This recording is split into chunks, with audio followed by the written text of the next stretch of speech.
అన్నమయ్య జిల్లాను 3 ముక్కలుగా చేస్తూ 3 జిల్లాల్లో కలపడం జిల్లా ప్రజల్లో తీవ్ర ఆందోళన రేకెత్తించిందని, దయవుంచి అన్నమయ్య జిల్లాను విడగొట్టకుండా యథాతథంగా ఉంచాలని మాజీ డైరెక్టర్ కొమరా వెంకట నరసయ్య, సీనియర్ నాయకులు కిరణ్ స్వామి రాష్ట్ర ముఖ్యమంత్రికి విజ్ఞప్తి చేశారు. ఒంటిమిట్ట హరిత హోటల్లో జరిగిన విలేకరుల సమావేశంలో వెంకట నరసయ్య మాట్లాడుతూ అన్నమయ్య జిల్లా పరిధిలోని కోడూరును తిరుపతి జిల్లాలోను, రాజంపేట కడప జిల్లాలోను, రాయచోటిని మదనపల్లి జిల్లాలోను కలుపుతారంటూ వచ్చిన వార్తలు అన్నమయ్య జిల్లాలో తీవ్ర ఆందోళన రేకెత్తించే విధంగా తయారయ్యింది అన్నారు.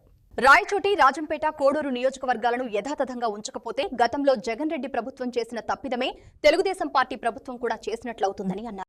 అన్నమయ్య జిల్లా పరిధిలోని రాయచోటి, రాజంపేట, కోడూరు నియోజకవర్గాలను 3 ముక్కలుగా విభజిస్తూ వచ్చిన వార్త పట్ల అన్నమయ్య జిల్లా 3 నియోజకవర్గ కేంద్రాల్లోనూ అలాగే ఈ 3 నియోజకవర్గాల పరిధిలో తీవ్రమైన అలజడి చెలరేగింది. సార్, దయవుంచి మా అన్నమయ్య జిల్లాను 3 ముక్కలు చేయొద్దు.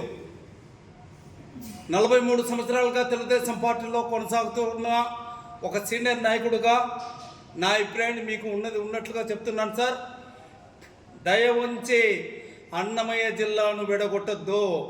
ఇప్పటికే వైఎస్ఆర్ పార్టీ చేసిన తప్పిదాన్ని మనం మరొకసారి చేయవద్దు. ఆలకించండి.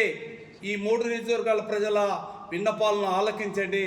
ఒక సముచిత నిర్ణయం తీసుకోండి. సార్, ఇకపోతే రాయచోటి నియోజకవర్గ కేంద్రం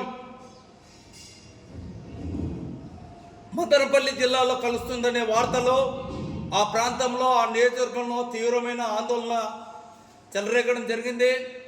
ఆ నియోజకవర్గ ప్రజల శాసనసభ్యుడిగా మంత్రి మండిపల్లి రామప్రసాద్ రెడ్డి గారు ఆయన ఆ నియోజకవర్గ ప్రజలను శాంతపరిచేదానికి ఆయన చేయాల్సిన కృషి ఆయన చేస్తున్నారు.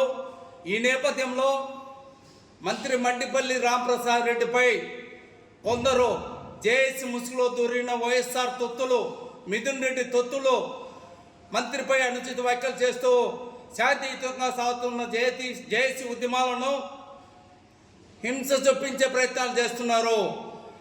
ఈ జేఏసీ ముసుగులో ఉన్న మిథున్ రెడ్డి కోవర్టులారా, మీరు గాడిదలు కాయనిపోయినారా?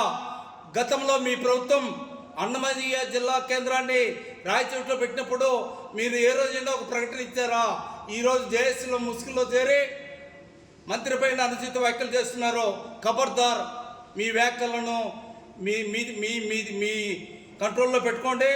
ఈరోజు ఉద్యమం సజావుగా జరుగుతోంది. మంత్రివర్గ నిర్ణయం మేరకు ఈరోజు ఖచ్చితంగా ఫైనల్ డెసిషన్ వస్తుంది. ఆ నిర్ణయం ఎలా ఉంటుందనేది అందరం కూడా చూడాలా. మనం తెలుగుదేశం పార్టీ, జనసేన, బీజేపీ ఒక మిత్రపక్షంగా కొనసాగుతున్నాం కాబట్టి